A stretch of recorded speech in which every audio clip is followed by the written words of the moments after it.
इस्तेमार को अगर 100 सालों के अंदर सिर्फ स्टडी करें, शिया सुन्नी होकर नहीं, शिकस्त अगर किसी ने दी है तो मरजाइयत ने शिकस्त दी है। तो आपके ही लबादे में ऐसे लोग आते हैं या फिर क़वारियत फैलाते हैं। अक्सरियत का ताल्लुक़ अमेरिका से है। अच्छे अच्छे लोग, मुझे नहीं पता वहाँ जाके क्या हो जाता है, शायद हवा का असर है, आब व हवा का असर है, नज़रियात लोगों के बदल जाते हैं, वजूद में इतनी तलखी क्यों आ जाती है, जो हालात को नहीं समझ पाते। बंदा जो कुर्सी पे बैठा है उसे हालात का ज़्यादा पता है। मैं इराक़ के हालात पे कमेंट दूंगा, मुझे नहीं पता, आगा सिस्तानी को ज़्यादा पता है। ईरान के हालात क्या हैं वो सईद अली ख़ामनेई को ज़्यादा पता है। पाकिस्तान के हालात क्या हैं वो यहाँ के लोगों को ज़्यादा पता होते हैं। अवाम का काम है अपने रहबरों की, अपने मराजे की इत्तबा करना, और यही आपकी कामयाबी रही। एक फतवा आया, लोगों ने ऐन इसी तरह इताअत की। यानी 5 मिनट के लिए सोचें, वो जो मरजइयत का मुखालिफ है, अगर इराक़ में आगा सिस्तानी न होते, क्योंकि उन्होंने फतवा दिया ना, कबाइल सब लोग बाहर निकले, सब ने असला उठाया। अब एक मुल्क की फ़ौज 3 लाख 4 लाख, लेकिन अगर 20 मिलियन लोग बाहर निकल आए, कौन मुकाबला कर सकता है 20 मिलियन लोगों का? तभी अवामी लीडरों को मार दिया जाता है, क्योंकि अवामी लीडर के पास मॉरल अथॉरिटी आती है, लीगल अथॉरिटी नहीं होती उसके पास। इमाम खुमैनी अभी ईरान के लीगल अथॉरिटी नहीं मिली थी, मॉरल अथॉरिटी थी। अब उनको निकाल के इराक़ में रखो या पेरिस में रखो, वो एक जुमला कहते थे पूरा ईरान बाहर आ जाता था। ये मॉरल अथॉरिटी बड़ी ख़तरनाक होती है। तभी मुल्कों के बादशाहों को या वज़रा को 4 साल 3 साल 5 साल फिर रखा जाता है कि इसके बाद और बंदा आएगा, क्योंकि ऐसा ना हो कि इसके पास मॉरल अथॉरिटी आ जाए। क्योंकि मॉरली अगर ये लोगों के जहनों पर सवार हो गया, हमारे क्यों बाज़ मौलवियों से हुकूमतें डरती हैं? उनको पता है एक बंदा कॉल देगा, मदारिस से 4-5 लोग निकल आएंगे, तो लोग डरते हैं उनसे। जब आपके पास रूहानी पावर्स आते हैं, मॉरल अथॉरिटी आती है, तो बड़े से बड़े सिस्टम आपसे डरते हैं। तो इसका एक तरीका ये होता है, तौहीन करो। मुझे बहुत अफसोस हुआ, इंटीरियर सिंध के बाद विलायत के नाम से लोगों ने तंजीमें बनाई हैं, गालियां दे रहे हैं। एक तो हमारे बाज़ ज़ाकिरों ने ये नुत्फ़े वाली गाली को इतना आम किया कि अपने दुश्मन को कहो कि ये वलदुज़्ज़िना है, ये हरामी है, और ये है वो है। आदत इतनी हो गई इस गाली की कि अब मेरा जो मुखालिफ है, कोई भी हो, वो चाहे सर पे इमामा भी हो, उसे वो गाली देनी है। इन्नी अकरहु लकुम अन तकूनू मिनस सब्बाबीन, अमीरुल मोमिनीन फरमाते हैं, अली पसंद नहीं करता कि तुम में से कोई गाली दे। कोई खुद को अली वाला भी कहे लेकिन जबान से गालम गलोच हो, ये किरदार अमीरुल मोमिनीन नहीं है। तो एक तरीका तौहीन का। आप देखते हैं कई नेशनलिस्ट, वो चाहे ईरानी नेशनलिस्ट हों, जिनको हम कौम परस्त कहते हैं, ये सख्त दीन के मुखालिफ होते हैं। तो एक तरीका दीन मुखालिफत का ये होता है, क्योंकि लोगों के जहनों में दीन का तक़द्दुस होता है, इमाम हुसैन का, अलम का, ज़री का तक़द्दुस है आपके जहन में का। इस तक़द्दुस को ख़त्म करने की जो पहली चीज़ है वो गाली दो। मौलवियों पे लतीफ़े बनाओ, इनकी गालियाँ दो। एक छोटा सा छोटा वाक़या पेश आता है, उसको बहुत ज़्यादा बड़ा करके बयान करो। और ये गालम गलोच आप देखते हैं सोशल मीडिया पे चल रही है, ताकि तशय्यो कमज़ोर हो। इन्हीं लोगों से पूछा जाए, अगर मरजइयत इराक़ में न होती, आज 40 की वक़्त होती, आज इतनी आज़ादारी इमाम हुसैन होती, इस कदर बाशुकूह आज़ादारी करबला में मनाई जाती है। इस साल 21 मिलियन लोग इमाम हुसैन की ज़री की तरफ गए, लब्बैक या हुसैन का नारा लगाते गए। कहते हैं ये मौजज़ा है, दुनिया देख रही है, जो शिया शहीद इमाम की कब्र की तरफ इतनी मोहब्बत के साथ जा रहा है, ईसार के साथ जा रहा है। तसव्वुर करो जब इन्हीं इमाम हुसैन का फ़र्जंद, हुज्जत खुदा, फ़र्जंद ज़हरा, इमाम ज़माना जब काबे की दीवार से आवाज़ देंगे, हल मिन नासिरिन यंसुरुना, ये ट्रेनिंग आपके बच्चों की हो रही है। तो बस दुआ है परवरदिगार आलम बिहक़ मोहम्मद व आले मोहम्मद हमें ऐसा बनाए जैसे इमाम ज़माना हमें देखना चाहते हैं। हमारी नस्लों को, हमारे बच्चों को इन तमाम तर फितनों से महफूज फरमाए।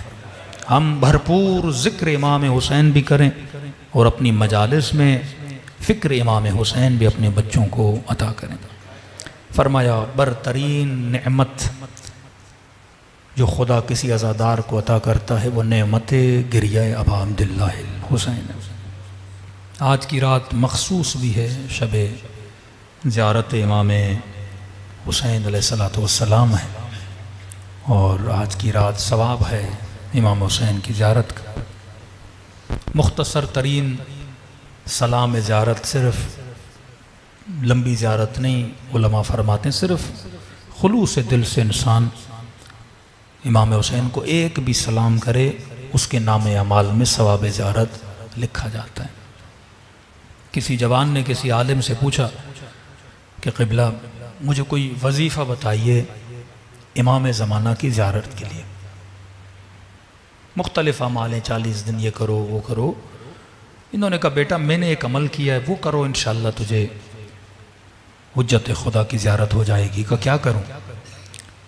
का हर वाजिब नमाज के बाद चंद मिनट के लिए इमाम हुसैन पे गिरिया किया करो, चंद मिनट। सुबह की नमाज, जोहर की नमाज, असर, मगरिब, इशा का आदत बना दो। अब नाम इमाम हुसैन है ही ऐसा कि दिल नरम पड़ जाते हैं। तो ये जवान कहता है मैंने आदत बना दी, सुबह की नमाज पढ़ता था, अस्सलाम अलैका या अबा अब्दुल्लाह, सलाम अलैका या इब्न रसूलल्लाह। ये चंद जुमले कहता मैं मसाइब वाले, मसलन ज़ियारत नाहिया के सलाम अला शैब अल खदीम, मेरा सलाम हो उन महासिन मुबारक पर जिनको खून से रंगीन कर दिया गया। कहते मैं रोता था, अब पढ़ते पढ़ते कह रहा मेरी आदत हो गई। कहते ना 40 दिन किसी भी नेक काम को करो या बुरे काम को करो वो वजूद का हिस्सा बन जाता है। कहते उसके बाद तो मैं भूल ही गया कि मैं ये करता क्यों था। नीयत तो ये थी ना इमाम ज़माना की ज़ियारत हो। जवान कहता है मौलाना 1 साल के बाद आदत बन गई हर नमाज के बाद चंद आंसू इमाम हुसैन पे। कहता 1 साल के बाद सुबह की नमाज मैंने नमाज ख़त्म की और तस्बीह सैयदा पढ़ी और उसके बाद मैंने मसाइब इमाम हुसैन के चंद जुमले खुद ही पढ़े जैसे मैं पढ़ता था। अब जब पढ़ने लगा तो मुझे महसूस हुआ कोई पीछे बैठ के रो रहा है। कहता मैं सोच में पड़ गया, मैं तो अकेला हूं, कौन है जो रो रहा है? और ऐसा दर्द भरा रोना कि जैसे जिगर फटने लगे मेरा। कहता मुड़ के देखा तो फर्जंद ज़हरा इमाम ज़माना थे। ये खुलूस जब पैदा होता है फिर फरमाया तुम अकेले नहीं हो, हम तुम्हारे साथ हैं। शेख अब्बास क़ुम्मी बहुत बड़े मुहद्दिस, मफातियु जनान लिखने वाले, इनके बेटे कहते मुहर्रम पढ़ा, गले में तकलीफ हुई, डॉक्टर को दिखाया कि आपको कैंसर है। डॉक्टर साहब ठीक हो जाऊंगा, का एक शर्त है, कोशिश करेंगे आप ठीक हो जाओगे। क्या करूं? का 6 महीने तक कलाम करना छोड़ दो, बोलना छोड़ दो। कैसे बात करूंगा? जो कहना लोगों को लिख के दूं। जाकिर का काम ही बोलना है, मसाइब पढ़ना, मजलिस पढ़ना, तकरीर करना। का 6 महीने कलाम नहीं। कहता नहीं बोला मैंने। इन्हीं 6 महीनों में मुहर्रम के दिन आ गए। अब देखिए जिसका काम ही जिक्र मौला करना हो और उसी के बोलने पे पाबंदी लगे। कहता है 6 मुहर्रम गुजर गई, बिस्तर पे रोता था, आखिर हिम्मत टूट गई। मौला हुसैन को मुखातब किया। मैंने कहा मौला लगता है मुझसे नाराज हो। मौला अगर राजी होते तो कभी ऐसी पाबंदी न लगती मुझ पे। कह सो गया, ख्वाब के आलम में अबा अब्दुल्लाह हुसैन को देखा। मुझे कहा अब्बास क़ुम्मी के बेटे जल्दी हुजरे में आओ। एक कमरा था, उसके दरवाजे पे इमाम हुसैन खड़े थे और मुझे कह रहे थे कमरे के अंदर आओ। इताअत करके दौड़ा दौड़ा कमरे के अंदर गया, देखा सामने एक नूरानी वजूद बैठा हुआ है। मैंने कहा आका ये कौन है? कहा ये मेरे जद्दे अमजद रसूल खुदा खुद जाके रसूल के साथ बैठे, कब बैठो, का मौला नहीं मैं खड़ा रहूंगा अदब की खातिर।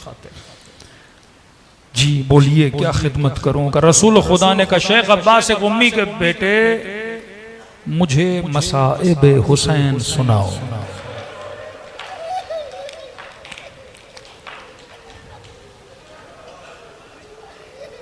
फरमाते हैं मैं परेशान हो गया हुजूर इमाम हुसैन में,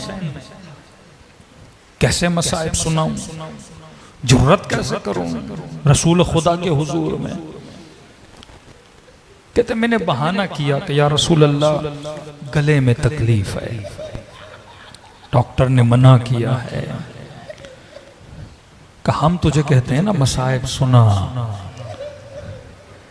मैंने कहा या रसूल अल्लाह कौन से मसाइब सुनाऊं? का मुझे हुसैन की सकीना के मसाइब सुनाओ।